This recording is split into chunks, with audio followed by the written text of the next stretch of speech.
I didn't do much the last couple weeks of January, so we're condensing about 10 days worth of footage, okay? Okay.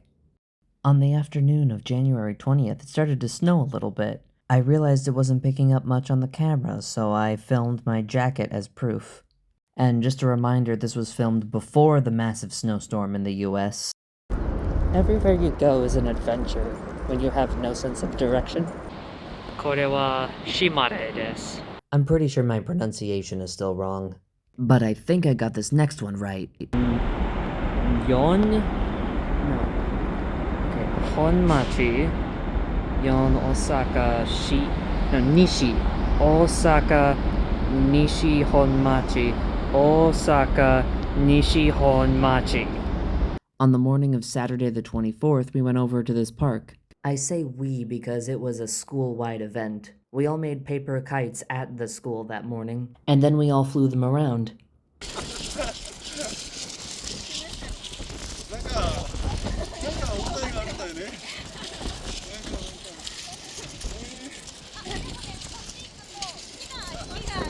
And then I got my kite stuck in a tree. Right when I was thinking to myself, I think I'm about done here before I screw up this kite, I screwed up the kite. This was a group project between me and a classmate, though. So when the tail snapped off, I felt really bad about it. He got another serving of chocolate mousse.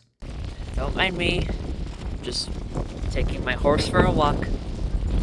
After we all dispersed, I wandered around the Namba area because I guess I hate myself, and I went over to Annie's Diner, which calls itself a new American restaurant. I barely ate this day, but I was spending too much money this month already, so I just had chips, salsa, and guac. The tortilla chips, excellent, superb. I need to go back for more. The salsa could be spicier, but that's just a me thing. The guac, I'm not too certain about. The taste was something like avocado-flavored yogurt, if that makes sense. It was mostly just a neutral cream taste. And absolutely devastating, there were too many chips and not enough dip, so I finished my chips completely naked like this. Maybe I need to come back and try something else. Annie's Diner, done. You know, if you check all the neighborhoods in this area, they're all lit up with these very bright white fluorescents. And there's this one, Matsushima. I don't know if you can tell through all the lens flare. They're sort of slightly peachy colored lights. With the sign with nice beautiful roses on it. And I've walked through, and all the businesses are filled with very nice, pretty ladies next to signs that say absolutely no photography allowed, none whatsoever, do not pass go, do not collect $200, zilch zero, none. And I'm just gonna take their word for it, and I'm not gonna investigate why. On the evening of Sunday the 25th, it was snowing a little bit again. Whenever I'm out late and it snows, I always listen to Bert Ives' It Came Upon a Midnight Clear.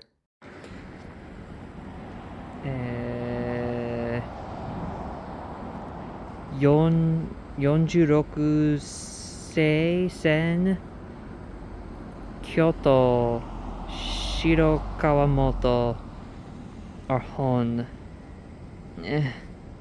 Hey, I just woke up like an hour ago. We're about to go on a very boring journey together. This is called the Cream Saga. I wanted to make some little chocolate mousse dishes for some of my classmates for our recreation back on Saturday. And I was struggling to find where to buy some good cream. And I found some at the supermarket, and then I realized, wait, I didn't buy enough. The recipe I'm following, I was doing double the amount. I didn't buy enough of it. So then I went to the grocery store closer to me, and I found a whole fucking liter of whipping cream. And then I thought, well, okay, great. Now I have almost a liter of cream left. What am I gonna do with it? Now that it's opened and I can't close it back up, I guess I make butter with it. So I poured a little amount into a container, and I was shaking it like hell for only, 6 hours. Not continuous, admittedly, on and off. And then I needed to go back to Izumaya, which is a 1-hour walk. There, and then 1 hour back, and then walking inside the store as well. Let me explain this better. I put the container in my backpack and walked around for 2.5 hours. I hoped that the constant motion would help whip it up. And the best I could get was a kind of seedy whipped cream. And then I checked the ingredients using, forgive me, the Google Translate camera. It turns out it's been cut with like a lot of vegetable oils and sweeteners. So I buy a different canister of cream. I whip that up because I'm thinking, oh, is this it also? No, that one also has a bunch of vegetable oils, though not sweeteners. And it took a lot of digging, but I found this container that says fresh cream, 35%, and the ingredients is only cream, no vegetables whatsoever. And you're thinking like, okay, why are you going through all this effort just to make homemade butter? You can just buy butter. I mean, yeah. Hell, I even did that just as backup. But where's the fun in that? So now, third time's the charm. On Wednesday the 28th, I went to Marugami Seimen, which sells udon. I looked up the menu in advance before showing up, and I found that they sold all kinds of udon, including... Yes, that's the one I bought. The way that udon is made and sold here, it was a line of stations, something akin to Subway sandwiches. You order your noodles, they ask you how you like it, and then there's an array of toppings. The fried toppings cost money, while the green toppings were free. So how does bukake udon taste with the fried egg, some seaweed, and spicy pepper flakes? It tasted fine. It was delicious, it was salty, it was good. I may have poured a little too many pepper flakes on this though, so it was a very spicy meal, but honestly, that's how I like it. Now, trying to pick up that deep-fried, soft-boiled egg left-handed and trying to get good footage of it, as you can see, bit of a struggle. I ended up pulling all the skin off. So this is where I switched hands and I continued eating. I probably looked like a massive idiot to everyone else in the restaurant. Now, this is where I admitted defeat, and I just simply took a bite of the egg, and honestly, I feel like having the rich, creamy yolk just spill into the broth really helped to, like, richen up the flavor, if that makes any sense. Could you do better for udon? Probably. But if you have about 500 yen to spare, get yourself a small-sized bukake udon with a fried egg on top. If you only have 340 yen, skip the fried egg.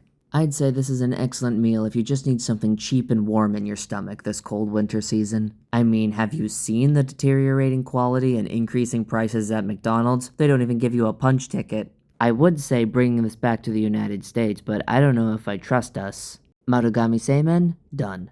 Now let's go on a massive pointless tangent at Baskin-Robbins. This isn't on the list nor sponsored. Now, I had only moved 3 times in my entire life. The first time I was about 2 years old, moving from Portland-ish, Oregon to Chicago-ish, Illinois. So I don't remember how that one went. But the first time I remember moving, I was just about 7 years old and we moved from Chicago back to Portland-ish. And to celebrate, we had clown ice cream cones. I don't know if they still sell them anymore, but when we moved again in 2020, this time just being a couple towns over, we celebrated by having more Baskin-Robbins. And while I've been here in Japan for the past almost month, I've just been thinking there was something I was missing, and then I realized I hadn't had Baskin-Robbins yet. It just doesn't feel like I've fully moved in until I've had this ice cream. And while daiquiri ice wasn't available in this location, or maybe even in all of Japan, the musk melon was very good still. Now, no, I don't think we should be worshipping companies. They are massive conglomerates of various crimes against humanity, as we all know. I'm just kind of awaiting inevitably for when something awful about Baskin-Robbins is revealed. But even though I'm living here temporarily, it didn't feel like the moving process was finished. It reminded me of being a kid, being so scared to move across the country, being on the road for a week straight, but when you finally make it, your parents reward the whole family with ice cream for being so brave. Brave adults should get ice cream, just as much as brave kids should get ice cream.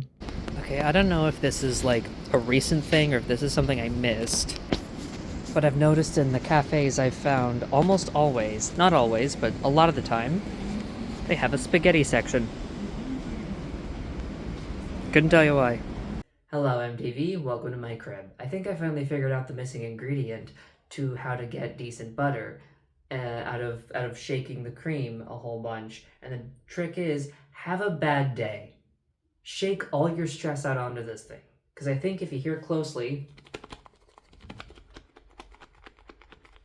it's separating now. After following a vigorous night of cream shaking, I was left with the consequences of my actions. I've made a mistake. I have too much butter now. I bought the commercial stuff just to be on the safe side, but I finally managed to actually like make butter, and now I have way too much. So I'm gonna try to work through it as best I can. If you see me double in size, this is probably to blame. I wouldn't live with myself if I just threw it out.